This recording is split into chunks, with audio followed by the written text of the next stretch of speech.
আজকে আপনাদের দেখাবো কিভাবে সলিডওয়ার্কস ইনস্টল করতে হয়।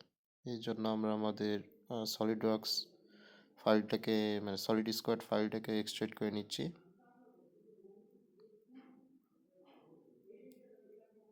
তারপরে ফোল্ডারটা ওপেন করব। ওপেন করে এখান থেকে আমরা নেটওয়ার্ক রেজিস্ট্রিটা ইয়েস করে দেব।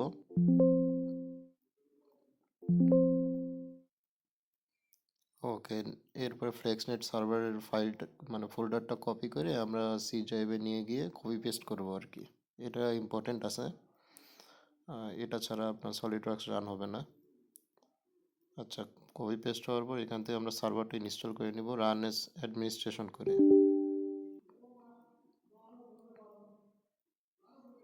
ওকে ফাইন, এখন আমরা সরাসরি সফটওয়্যার ইনস্টলেশনে চলে যাব।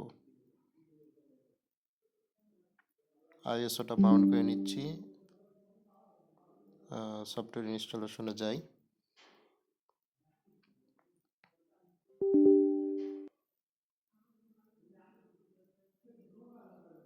আপনারা চেষ্টা করবেন ইন্টারনেট ডিসকানেক্ট করে সফটওয়্যারটি ইনস্টল করার জন্য।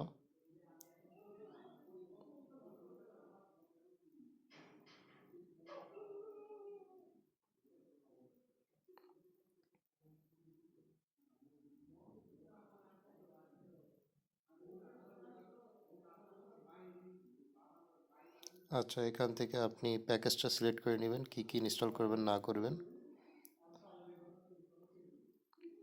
হয়ে গেলে আপনারা ব্যাক দিবেন। তারপরে এখান থেকে আপনার ডাইরেক্টরিগুলো চেঞ্জ করে নেবেন। আপনার যদি এসএসডিতে ইনস্টল করতে চান তাহলে এসএসডি ডাইরেক্টরি দিবেন, অথবা হার্ড ডিস্কে ইনস্টল করতে চাইলে আপনারা হার্ড ডিস্কের ডাইরেক্টরি ব্যবহার করতে পারেন। এক্ষেত্রে কোনো বাধ্যবাধকতা নিয়ম নেই। সফটওয়্যারটি হার্ড ডিস্ক থেকে যথেষ্ট স্টেবল পারফরমেন্স দেয়। আমি আমার ডাইরেক্টরিগুলো হার্ড ডিস্কে করে নিচ্ছি।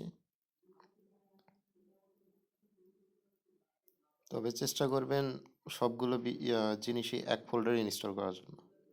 যতগুলো অ্যাপ্লিকেশন আছে সলিডওয়ার্কসের সবগুলো এক ফোল্ডারে ইনস্টল করার চেষ্টা করবেন।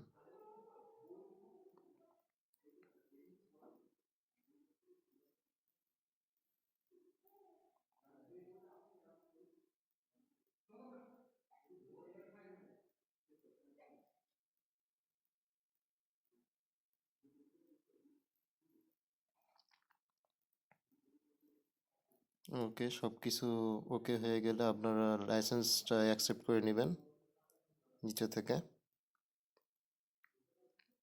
দেন ইনস্টল নাওতে ক্লিক করবেন। সার্ভারটা চেক করে নেবেন যে এই সেম সার্ভার আছে কিনা, দেন ওকে দিবেন।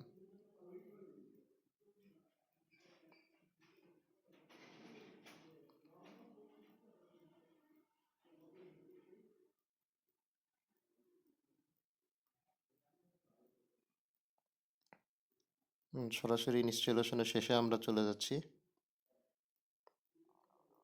ইনস্টলেশনের শেষে এরকম একটা ইন্টারফেস আসবে, এখান থেকে আপনারা অপশনগুলো সিলেক্ট করে নেবেন, তারপরে ফিনিশ দিবেন। রিস্টার্ট করবেন না, রিস্টার্ট পরে করলেই ভালো হয়। এরপরে আমরা আমাদের সফটওয়্যারের কপিটাতে চলে যাব। সেখান থেকে সলিড স্কোয়াড ফোল্ডারে গিয়ে আমরা ফোল্ডারের ফাইলগুলো কপি করে নেব সব। এগুলো ক্র্যাক, মূলত ক্র্যাকগুলো আমরা ইনস্টলেশন ডাইরেক্টরিতে কপি পেস্ট করে দেব। আমার ইনস্টলেশন ডাইরেক্টরিতে আমি ফাইলগুলো কপি পেস্ট করে নিচ্ছি।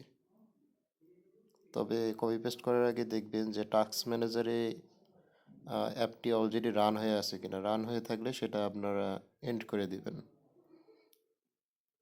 এখান থেকে সলিডওয়ার্কসের ফাইল সিস্টেমটা অফ করে নিব, আর ভার্চুয়াল বুস্ট অ্যাপটিও অফ করে নেব আমরা। তারপর এখানে আমরা পেস্ট করে দিব।